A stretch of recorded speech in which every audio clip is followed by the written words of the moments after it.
back to the Earthdawn Survival Guide, the podcast for all disciplines, paths, players, and game masters. With your questers, Josh and Dan. I'm Dan. Welcome to FreedoniaCon Live 2023. I am on today's Josh. Go, man. On today's podcast, we will be discussing all things FreedoniaConical.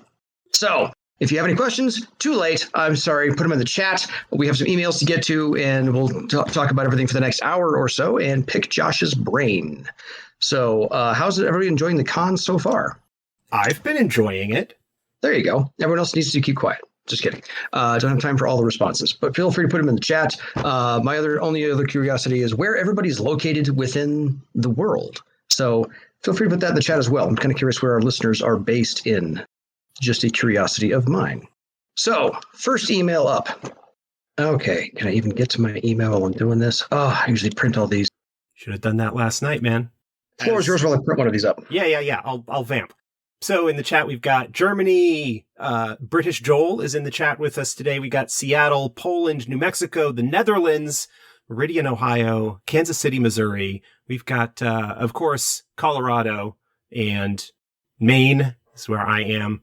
Morgan is in the chat. He's down in New Hampshire. Frederick, Maryland. That's actually not too far where my parents lived for a while.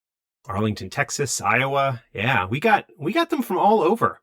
Pretty cool. Hey, while you're taking care of that, I was going to maybe do this later, but let me go over for those who were not able to attend the panel yesterday and are maybe catching this on the rebroadcast, either in our feed or watching the video that we are actually recording that will be up on our YouTube channel. There was some stuff that was announced in addition to the things that were already known to be working on the Deeper Secrets book, which will be the next book that is Kickstarted. We don't have a release date for that Kickstarter yet, just soon. We want the book to be as done as it can be before we launch that. Obviously, Grand Bazaar is still being worked on and trying to get that finished up so that we can get that through the final production steps. But a couple of fascinating things that got announced, and I was aware of some of these, and one of these I had teased on an earlier episode, but Morgan revealed that we have been working on an Earthdawn Wiki. And this is going to have, when it's finished, all of the rules from 4th edition, talents, disciplines, spells, paths, some stuff that hasn't made it into books yet, like the familiar rules that Morgan has been working on are going to end up being on there until they can find a home in a book if they ever do. Setting information, all this sort of stuff. The stuff that is currently available for free is, of course, going to be available for free on the wiki, but a lot of the information is going to be accessible through a subscription. While it's in the beta and still being developed, once we have the payment thing all set up, it's going to be $2.50 a month. And then when the full thing is complete, it'll be $5 a month, but that'll give you access to everything. And when that's kind of ready to launch, just keep an ear out. We'll let you know. And in fact, you may get access to stuff through the wiki that, is going to be in a book, but may not be booked yet. I think that's a sentence. Also, 30th Anniversary coming up this year. Yeah. One of the later projects that's going to happen this year is new omnibus editions of the original Chris Kubasik Jarol novels, The Longing Ring, Mother Speaks, and Poisoned Memories.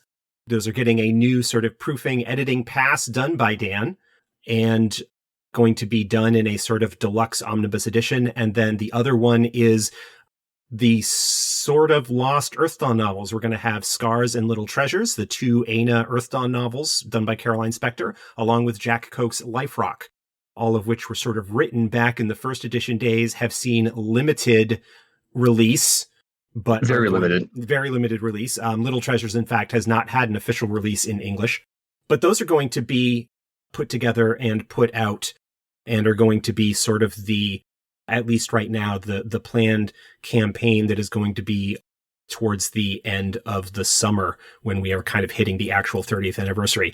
And of course, a bunch of other stuff as well, but those are the two big ones that I wanted to talk about while I bought Dan time. And so now you have emails. Yes, now we have emails. Sorry, I always forget the push to talk screws up what I can and cannot do with live recording. So my apologies. Josh, thanks for filling in for time. So our first email comes from Polythemus. Good evening, Earthdawn survivalists.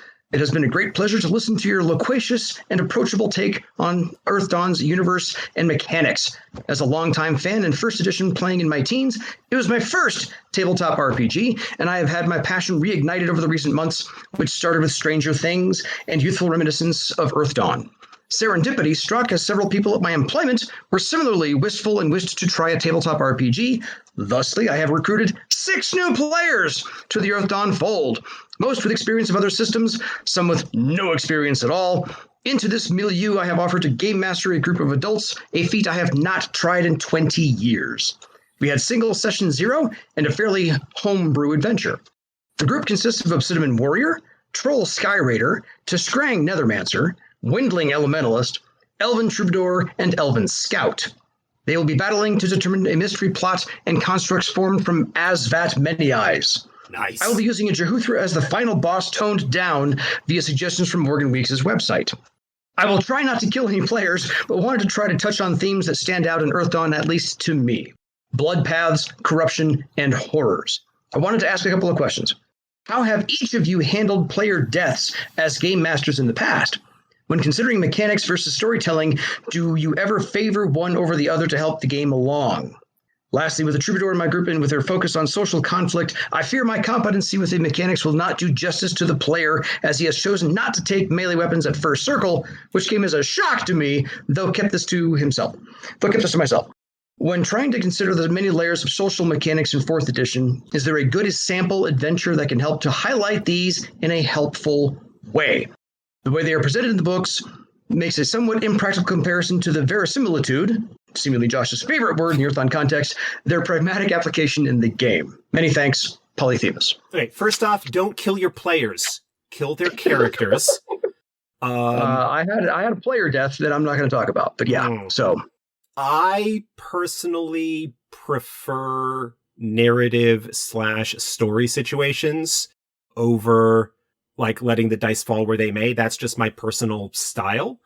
I've had player characters die in my games before, but usually it was a situation where the player wanted to change characters or situations in the game meant that they kind of had to go away. And so we had the character death kind of rolled in as part of the events that was going on at the time.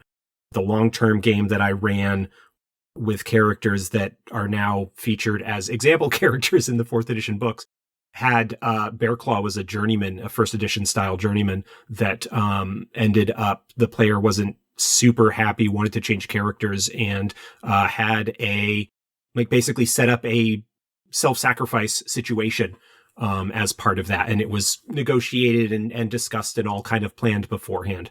That's just my style. So that's the way that I would lean. You know, other people like to have more unexpected stuff that goes on with regards to the dice. The Legends of Earthdawn podcast game that I was a part of, the death of Rusty's character early on was just simply a dice falling where they may, and it got rolled into be a significant aspect of character motivations in the story that was going forward. So, you know, it can work either way. I don't think that there's a problem.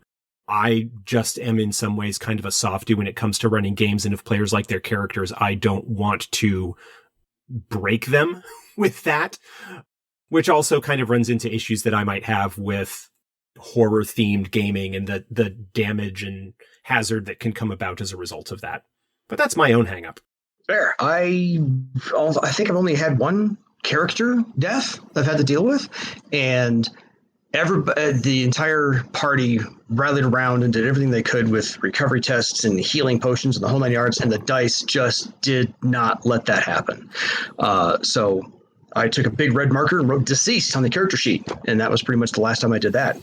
But my players knew that, you know, they're going up against the big bad nasty, and that occasionally happens, so they wrote out the new character and went along with it. So, and then his new character introduced himself to the party, and they would occasionally ask, that one person would occasionally ask the long-standing members of the party, so tell me about your former friend. And so he got to hear about his character secondhand, and that was kind of a cool thing as well, as you get to hear about the character you played originally and what everybody else thought of your character originally back to the player. So I kind of like that aspect of it as well. It was very neat to do.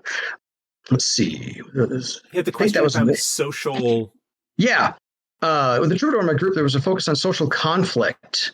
I fear my competency with the mechanics will not do justice to the player, as he has chosen not to take melee weapons at first circle, which came as a shock to me. When trying to consider the many layers of social mechanics in 4th edition, is there a good sample adventure that can help highlight social conflict? Yes. One of the Legends of Barsave adventures, I think it's the second one.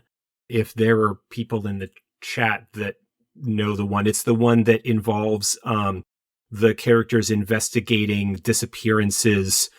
The one that involves the Garland's Alms house and Belleron and stuff there. The sort of early interactions when they first arrive with the young blind elf girl, lip service. Yeah, I think that's the one that it is. And the dwarf couple, and with Belleron, there's a lot of stuff that was written into that to take advantage of and provide examples for the way that you might use the Game Master character attitudes and such to determine how you might get the information that you need out of them as a combination of favors and manipulating their attitude to get to the point where they might do that for you. So that's definitely sort of a first one that I would look at. Sure. I want to put one last thought on the mechanics versus storytelling. I find that the mechanics are like special effects in a movie. They should help tell the story, but the story is the more important thing. Well, yes, but at the same time, like I said, sometimes the dice are going to result in the story going in a direction that nobody expected. And there is a certain value as a game master for having that surprise show up, that you are discovering what is happening alongside the player characters, but beside your players. So, there is value in both ways. I do not want to make a overall value judgment. I know generally what I prefer, but also at the same time, sometimes the dice will have their way and you just kind of need to figure out the consequences of that. Yeah. Occasionally I'll hand wave and go, yeah, I'm not going to be that much of a jerk. We can fix this. So story for me more important. So next email. From K. Scott Rowe. Thank you. He is in multiple the chat. Emailer. Hey, cool. How you doing? Hey, Dan and Josh. So this may have already been pointed out, but I just realized this. The first publication from first edition, the rulebook, was published in 1993. The last publication from first edition, Orc Nations of Carafad, was published in 1998, a duration of, at most, 6 years. The first publication from fourth edition was printed in 2015. That's over 7 years ago. So at this point, fourth edition has lasted longer than first edition. This seems like it deserves a celebration of some sort, or at least cake. Yeah. Anyway, on to my question. Well, we'll get to the question, but yes, that is true. In terms of calendar time, fourth edition has been around longer than first. First put out more books and products or more books yet than we have here in fourth. I mean, I don't know, maybe if you count the individual Legends of Barsave adventure, Ashcans and stuff, I don't know. I haven't done the math, but I feel like first produced a lot more because they typically would have like 2 to 4 products a year, especially in the early years. They were doing 4 products a year pretty regularly and had a lot of stuff come out. And we just don't have that production rate because it's not a full-time job for us, unfortunately. Nope. Agreed. Pay me, I'll be there. On to my question. Page 263 of the Player's Guide. Everyone grab your book, follow along. Describes casting from a grimoire. This section reads of casting from unfamiliar grimoires in a hurry, as well as casting from your own grimoire in your home. However, I don't see anything in the rules preventing a magician from casting from their own grimoire while out on an adventure. Sure, the magician would have to open their grimoire to correct page, but I don't see that as a problem. I assume most magicians know exactly where their grimoire is at all times and what page each spell is on. So unless they are fumbling around with a battle axe or something else occupying their hands, I expect a simple action would be sufficient to access the attune spell in their grimoire for casting. This trick would essentially give each magician an extra spell slot in addition to their matrices. Do you agree with this? If so, would they also get the extra success mentioned on the top of page 265? Thanks again for taking my questions and hosting a great podcast, K. Scott. If I didn't read that right, K. Scott, drop it in the chat and Let me clarify. More or less, yeah. There's nothing really that prevents a magician from casting from a grimoire when they're out in the field. I don't know if we actually talked about this when we were talking about the spell casting and grimoire casting and stuff like that many episodes ago. Some of the... Oh, Morgan is saying in the chat, in combat, absolutely not. Okay. So, yeah, clarification from Morgan there. But, I mean, out in the field, like, basically being, if you are not in a combat stressful situation, rather than reattune the matrix, maybe casting Crunch Climb out of your grimoire to get that bonus. It's quite a bit there. And also, even though in some sense you might feel that it's easy, especially in a combat situation, that is a possibly fragile item that being exposed to combat and the dangers thereof, if there was some kind of hazard or danger or damage that befell it, that could be a problem. Not that we have specific rules in place for damage to a grimoire, but that is definitely something that I would consider, and a magician probably would not want to expose their primary thing. Morgan also points out that it's more like referencing a manual with all the required notes, not just flipping to a page. So yeah, there is some complexity that is involved there. And I think that is part of why the unfamiliar grimoire casting does require like a sort of reattunement on the fly roll and takes a little bit of additional time compared to casting a spell that you already know. Good point. Good point. All right, on to Ian. They have a question. So greetings, Dan and Josh. I just wanted to say I love the show. After discovering the existence of Earthdawn RPG back in late November 2022, and in turn the existence of the EDSG podcast series, I've had a voracious appetite for all things Earthdawn. Thanks to the kind of job I have, I've been able to catch up with, as of this email, all your episodes in under 3 months. Wow. Any questions about mechanics or lore I could have had have been answered over the last 150 plus episodes, which is a good thing, of course. I just wanted to express my appreciation towards the both of you and the podcast you run that has been a source of entertainment, education, and joy for me on the daily for the last 3 months. My only disappointment is that there's no more episodes for me to catch up on, and now I join the rest of the listeners to wait to tune into next week's episode. Seriously, you two are awesome. Thank you. Ian, your check is in the mail. Yeah, you can always do what other people are doing, which is go back to the beginning and listen to them again. I know someone who has said that they have listened to the entire podcast feed through twice, and also are now doing a third run through on the YouTube episodes as they go up. And we certainly appreciate that dedication. There's a lot of information there and stuff that you can miss maybe the first time through, or that slips your mind and whatnot, and giving you new perspectives and things like that. So that's awesome. Absolutely. Totally. Ian goes on. I've introduced Earthdawn to 3 of my gaming friends and am now running a bi-weekly Earthdawn game with them. Yay. All 4 of us are more familiar with D&D and Pathfinder, but for the last year I've been looking for a new game system I would want to run that was different than what I'd been using for the last decade of running and playing in tabletop games. I knew my friends wouldn't want to play in Unknown Armies. They prefer the more traditional fantasy RPG, but one of these days I will convince someone to play with me. So finding Earthdawn was just great. What I love the most about Earthdawn is that it's, so far, the first tabletop RPG where I immediately latched on to the setting. Ian, I'm with you. Usually for me, with D&D and Pathfinder, I would just homebrew my campaign settings because their original settings never interested me that much, except Dark Sun, because who doesn't love Dark Sun? However, with Earthdawn, I immediately gravitate to the setting, aesthetics, and vibe of the world and its lore. I could go into more detail, but honestly, I would just gush over everything and we'd be here all day, haha. Not to mention the mechanics I adore. My players and I are really taking to it. My players' Circle 1 party is made up of a Windling Thief, a Troll Gauntlet, and an Obsidian Nethermancer. And so far, they haven't met a foe that they didn't defeat. Granted, they've only had 1 combat encounter, but still, credit where credit is due. I'm planning to take them through the Legends of Barsave campaign, if they're willing to delve into par length. Very excited. It still irks me that even though Earthdawn came out a year before I was born, I'm feeling old now. It took me 28 years to hear about it. A travesty. Better late than never, though. After typing all this out, I finally thought of 2 questions or suggestions for content. 1, after re-listening to Dan's readings of the Legends, it made me want to hear him read The Longing Ring as well. Any chance we could start a Kickstarter or whatever to fund Dan reading all the Earthdawn books? Ian, your second check is in the mail. So to address that first, as I just mentioned earlier in this episode, we are doing a Kickstarter later this year for omnibus editions of the Gerol trilogy, as well as the quote-unquote lost novels. There is some... But those are print.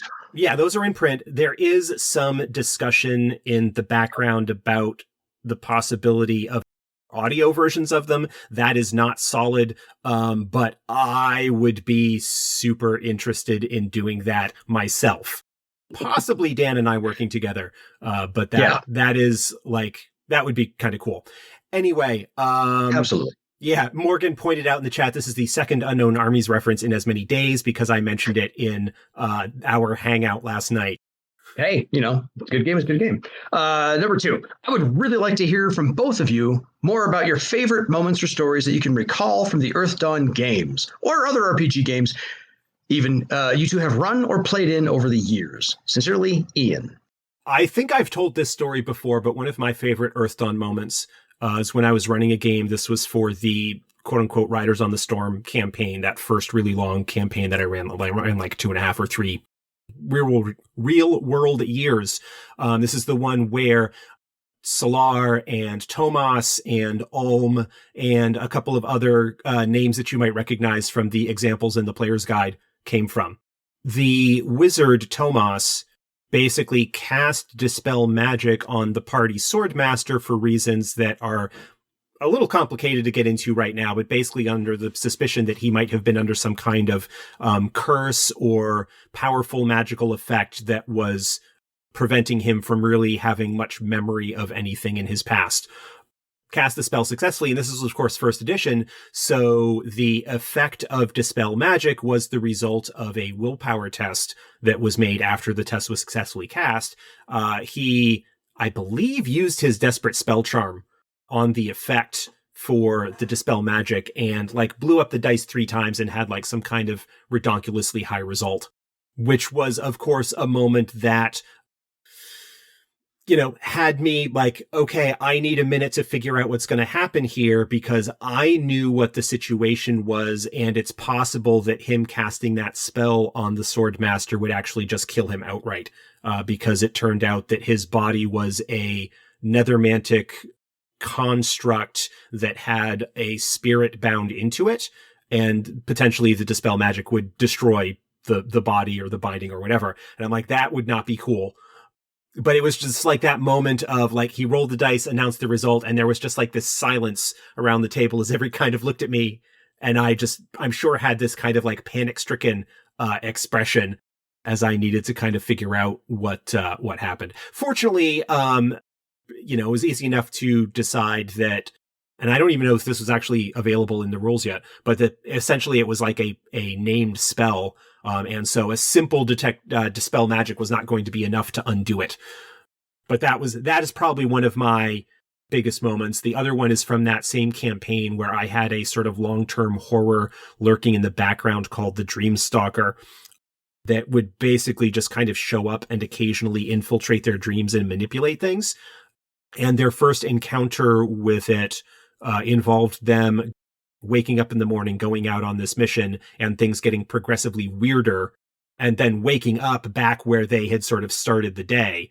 And then the realization that there was not, that there were no features in the sky, no clouds or sun or anything like that. And then it became sort of a running thing whenever things started to get weird or unsettling or perhaps too dangerous. They would go, look, is there a sun in the sky? Just recognizing all of that. So just some wonderful, wonderful moments. I agree. Anything from you? Oh, I have a couple that are just involve some dice rolls. My favorite one is my very first adventure I was running. What's it called? Anyway, they were attacked. My party was attacked by a small caravan of orc scorchers, and my first circle player tried to use his sword because he was playing a good old-fashioned warrior and just couldn't hit anything with his sword. So it ended up getting knocked out of his hand, and then grabbed his shield and tried to do a shield bash, unskilled. And I said, well, basically, since there's a couple of modifiers, you're down to just a single D4 to roll this. And he pulled off a 33. I watched him roll the D4. He just grabbed every D4 out of his bag over and over and over again, and he pulled off a 33. I said, well, you're better skilled at that. So that was one of my fun ones. And the other one was he was trying to do a Jackie Chan move up some canyon walls because there were some archers on the other side. And so he was trying to do when Jackie Chan climbs a corner, there's a fence on one side and a concrete wall on the other side. And so he goes up back and forth using his legs. He tried that. And the archers realized that's a sitting duck. And so I hit him over and over and over. And so the little pincushion fell out of the sky. And I looked at him and said, you saw that going differently in your head, didn't you? So I have that one. There was another one where I was running Terror in the Skies, and the troll weaponsmith, played by my brother, was in this fight, and the other characters had gotten the small drakkar that they were using and circled the big ship, and they hopped on board, and there was a complete miscommunication as to what the intent was. So they looked at each other, both of them in character said, let's go. And the weaponsmith dove back into the fray, and everybody else got on the boat to leave. Whoops. And so then they took off and they realized we're missing someone. And meanwhile, the troll weaponsmith is absolutely laying cats out. So that was fun.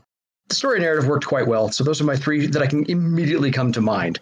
If my players were here, they would, of course, have their own stories. But being the game master, I have to remember everything, and they get to remember their part of it. So it's a little bit of a different story.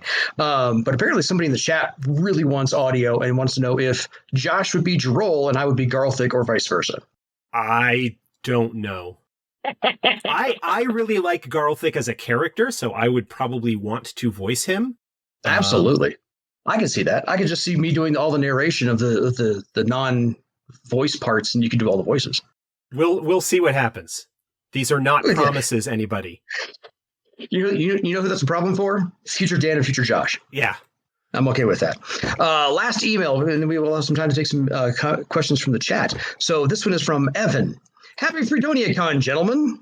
I finally caught up with the podcast and have been getting to enjoy it more or less on release days after some binging to close out last year. And I'm looking forward to listening live and spectating events for the first time. Welcome to FreedoniaCon. My question and related tangents are a result of a discussion recently on the FASA Discord involving combat abilities, spells, and defenses. So Morgan, chime in. While the flow of combat makes it plain that player characters obviously need to understand how many successes they have had for a test against opponents to adjust their steps for subsequent tests, i.e. higher damage step from attack test, it became clear that not every table or game master handles tests going the other way against the player characters in the same manner. When players have a hit or success of some type incoming, should they know the exact number rolled against them? Should they know the number of successes? Only that they have a hit, or at a minimum, the one success and what type coming their way. Up to the game master of the table? Yes. Up to the game master of the table. That is a table culture thing. Personally, I edge towards providing more information than less, because while the character in the world has a whole lot of information and stimuli and things that they are receiving by being in that situation and having that knowledge and being able to react to it, the player does not have that feedback. And so I think it's better to provide more information so that the player can make a more informed decision about what they would want to do. I don't know that exact target numbers are necessarily required. Like, I might mention the number of successes or say that it's a really solid hit, or something like that. Just give some kind of indication of your odds of successfully using avoid blow against this are probably low. But I don't think that there's necessarily any problem with providing those exact numbers, especially if it helps kind of speed things along and smooths out your play. But it is ultimately a table culture thing and how much information you want to provide. Mildly related to that, actually, there was a read-through that I was following where somebody was doing a read-through of Tomb of Horrors, the classic AD&D adventure notorious for being a meat grinder, and going through and actually looking at it and how fair or unfair or whatever things were. And there were a number of places where how deadly a particular trap would be would ultimately come down to how much information the DM is providing to the players in terms of what they can see and what happens in the interactions and things like that. And that there is a certain play style that is foundational to the way that that adventure was kind of written and developed, that if you are approaching it from a different play style could be very, very different and result in a very different outcome. That there actually is not a lot in that dungeon that if the DM is playing fair is just outright murderous to everybody.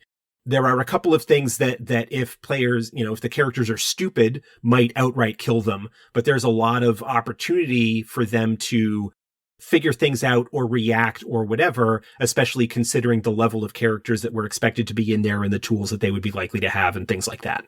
Fair. No, I got you. That all makes sense.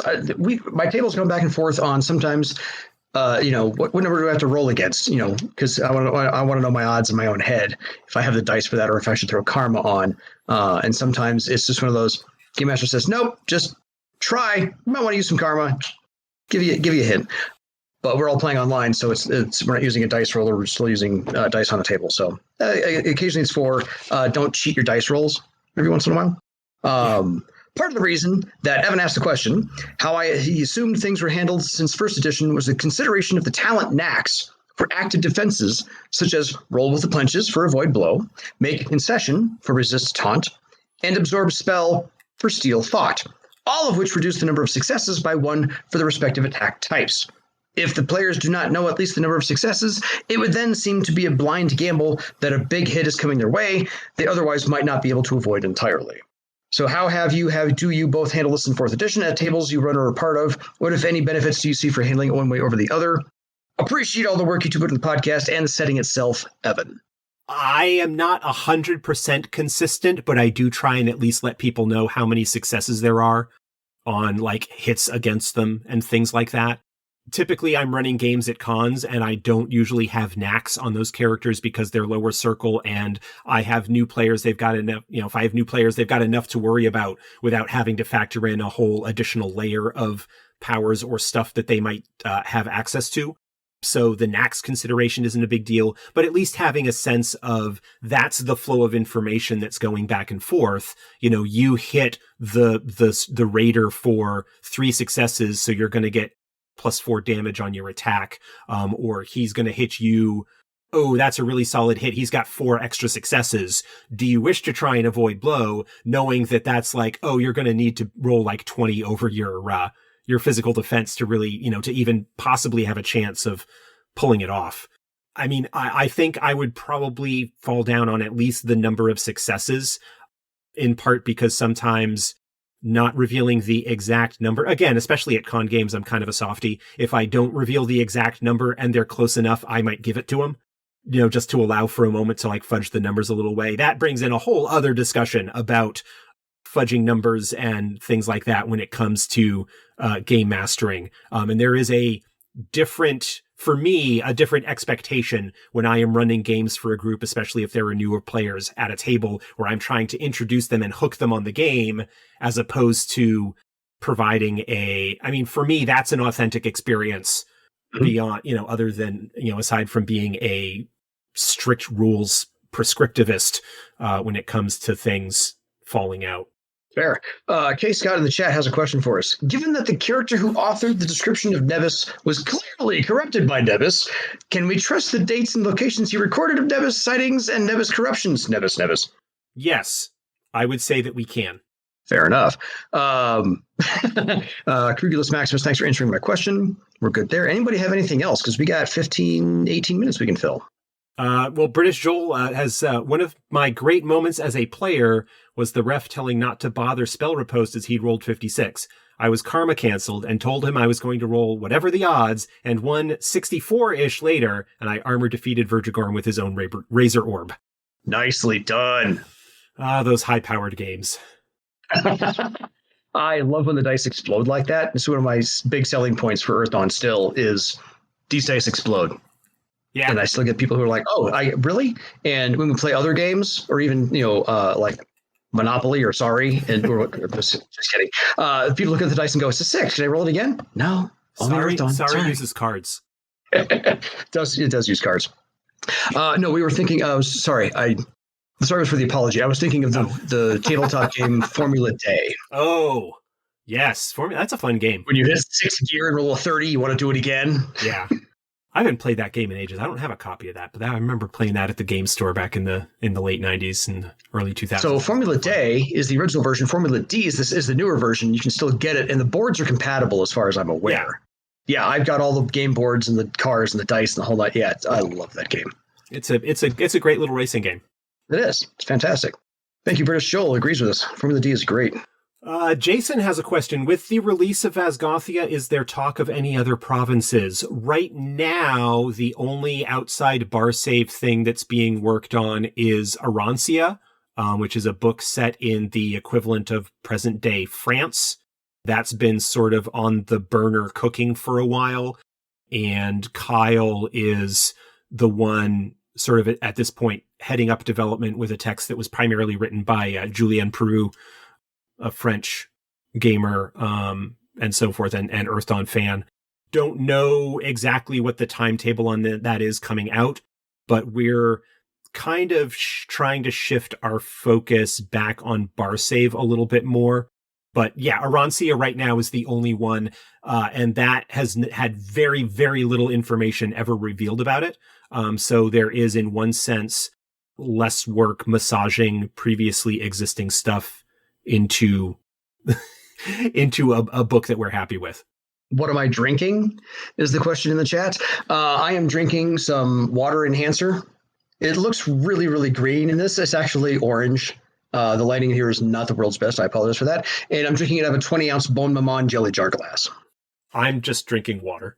Yeah, it's water. It's just enhanced with a liquid water enhancer because I do that. Yes. Yeah, okay, Scott. I read the river length is 5 miles on a side. If I calculate the area correctly, it is roughly the size of Manhattan. Does that seem right? Yeah, it's about 25 square miles. I don't know off the top of my head what the actual area of the island of Manhattan is. But yeah, Parlength is a city. It was a sizable city with a significant population prior to the Scourge. And having it be that large means that there is plenty of space for everything that you might want to be in there. And keep in mind that there's surface level and the undercellars, the lower levels below ground.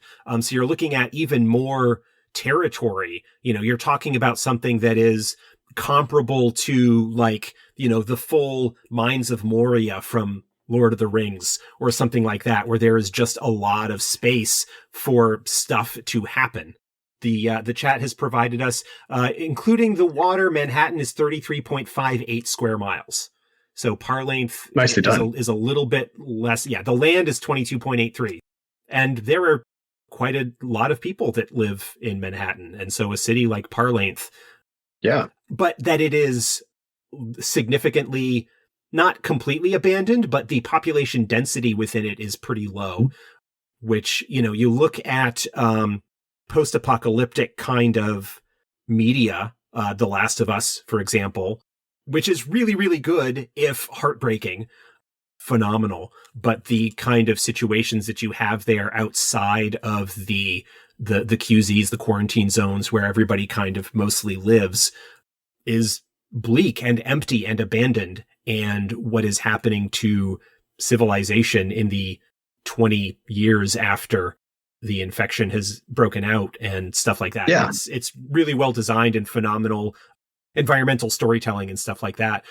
British Joel points out ancient Rome was 16 square miles. So 25 doesn't seem crazy. He's right.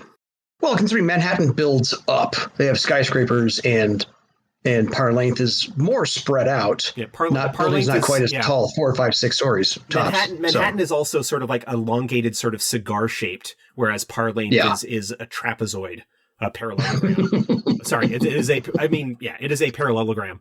And Parlength built down. And yes, absolutely. Washington, D.C. may be a better comparison. So not overall too bad. And yes, I use a 20-ounce jelly jar because this sucker has a wider base. But normally my podcast recording glass of choice is my Firefly laser etched I Aim to Misbehave glass. So Washington, D.C. is another comparison. There are height limits on the buildings in DC because of the Washington Monument and various other things. That's something to keep in mind as well. Yeah, so there are plenty of examples where we've got cities today that take up about roughly the same space. It's just that even at the size that it was, even at its height, probably Parlingth was not as densely populated as Manhattan or something like that. There was a question that we kind of skipped past there. Is there a new, I assume he means Theran, not Terran. I think so. But yes. Theran reintroduction planned. I really miss them as bad guys. Yeah, I mean, there isn't anything planned. They're still around. It's just because they do not have the military presence within Barsave anymore, they've kind of needed to change their tactics within the province, and they are also semi-busy in other parts of the world dealing with other things.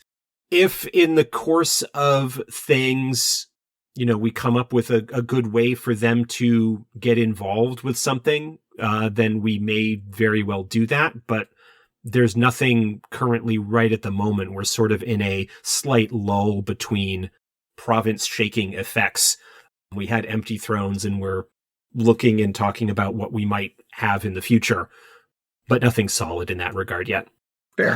British Joel's curious about the loss of population over the Scourge. So if there was a population count, like a census pre-Scourge versus post-Scourge, but I think the results of that are still up in the air. Yeah, there were not any population numbers for pre-Scourge, and there certainly aren't any official ones for post-Scourge, just because of the amount of stuff that was involved.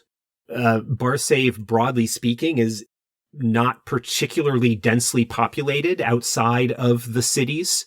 There is a lot of open space, which again is great because it lets you drop your own settlements and communities and stuff out there to have adventures in without needing to make sure that it all lines up with everything that has been described about a given area.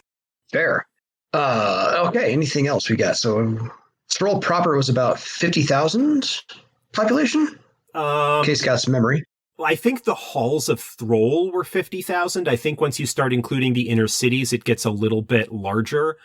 The rough numbers that I have always been kind of dealing with is that maybe the total population across Barsave, factoring in all of the major cities and stuff, is maybe in the vicinity of 1 million people total. But that's just remembering off the top of my head.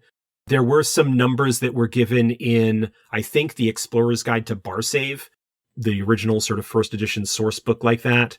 Population numbers, much like the maps in Earthdawn, there were some things that we sort of take for granted in our present day world that would not be a consideration for one in that place. You know, where we have GPS and satellite imaging that can give us really accurate images that, you know, even with airships and scout and troubadour adepts, mapping in a setting like that is not one that's going to be what we expect or what we are familiar with, even coming from things like D&D gaming and so forth. And by the same token, demographics and population numbers are largely something that in earlier times was gathered as a result of the need to tax people. And so the numbers for larger cities where you've got governments that actually are going to be levying taxes and stuff like that will be interested in keeping at least rough numbers of what's going on. You're not going to have accurate numbers like that for isolated populations, especially if they're not affiliated with any traditional government, quote unquote. Yeah, fair. So Brendan's got a question. As of the last few episodes about the troll moots, could we talk about how troll raiding culture persisted through the Scourge and how time was spent care dwelling? Was there raiding going on within the cares? I don't think so. At least not in the sense that it goes on like in the post-Scourge era, because there is a different reality of life. I know that that some of the early source books and stuff talk about Sky Raiders working with elementalists to help their airships fly within the limited confines of a care so that they could practice their skills and kind of keep those traditions going to a certain extent. I mean, that's certainly something that I could see perhaps in some communities where if there was a political division or something like that happened where different groups might end up going against each other. There's certainly a possibility, but I don't necessarily think that broadly across the entire culture that it's something that was continued to be done within the cares. But I haven't dug into that to check to see if there's a whole lot of information. Speaking of mugs, how can Jason request an Earthdawn mug to go with the rest of his Earthdawn geeky mug collection? With the rest of his geeky mug collection, yeah. Merchandise is awkward. Yeah. Outside of certain things, like clothing especially, you either go with print-on-demand stuff, which we have kind of had in the past, but never had great numbers, in part because they tend to be a little bit more expensive if you're going through something like Spreadshirt or whatever. Yeah. And so while that is a possibility, it's not ever... Like, I have an Earthdawn mug that I got, I think, from back in the Red Brick days. I do too. And then I've also got a big glass stein that one of our fans etched the old style Earthdawn logo into the side of it. So it's like a handmade. Yeah, like that one. Yeah. Morgan's got one of them too. Yeah. I mean, it is a thing. It's just not been a huge interest. I don't know. Higher priority. Morgan's in the chat. He just saw the question and it is possible that something like that might be looked at, but then you start looking at stocking and all sorts of stuff. Warehousing and shipping and yeah. All kinds of fun stuff. Well, any final thoughts in the last 3 minutes? No, I like doing this every year. I like that we have the opportunity to do FreedoniaCon, to have an online space that is sort of dedicated to all of our stuff because, of course, travel being expensive and conventions being what they are and the lives that the Earthdawn team, as well as the other development folks at FASA have in terms of our ability to go different places, is kind of limited in terms of how we can interact with people. And this is an opportunity for us to do so in a way that is convenient for everyone. Patrick, thank you for doing the podcast. Also, thank us for doing the podcast. I appreciate it as well. It is fun getting together with Josh every couple of weeks, and it makes me read the books I've not been reading for the last 20 years, just to put it all back in my head, because Josh's memory is infinitely more robust than mine. But even then, it reminds me of a bunch of details that I don't remember, and then remember how cool they are and start building that web in my head that then when Morgan and I have our occasional like story brainstorm discussion sessions, all of that stuff will like come back. My subconscious will have been working on it, on making connections and knowing stuff. So it's been fun and enlightening and just great. I'm so happy that people enjoy it and continue to do so. And at least for now, we're planning on continuing to do it for at least a little bit longer. Oh, yeah, as long as we possibly can. We will draw this out. And just as everybody knows, Mother Speaks is sitting here on my desk next to me. Thanks to Josh and Dan and Nebis. The podcast was a huge deal for me when COVID killed my gaming life. Sorry, Morgant. Brendan says, thank you both. Podcast is wonderful. We're still doing it, man. We're still going to learn JavaScript to do Foundry. There you go. Learn new skills. Yeah. What can you do? One of those fun things. Yeah. Still enjoying it. Even if we don't do the podcast and record it, I'll still call Josh every 2 weeks just to harass him. So, as I can. One of those things. We're going to get out of here for the next set of moderators and so forth in the main room for FreedoniaCon. So thank you, listeners. Thank you, questioners. Thank you, everybody who sent everything in. We appreciate helping us fill the time that we have here today. So until next time, go FreedoniaCon for your legend. Good night, everybody.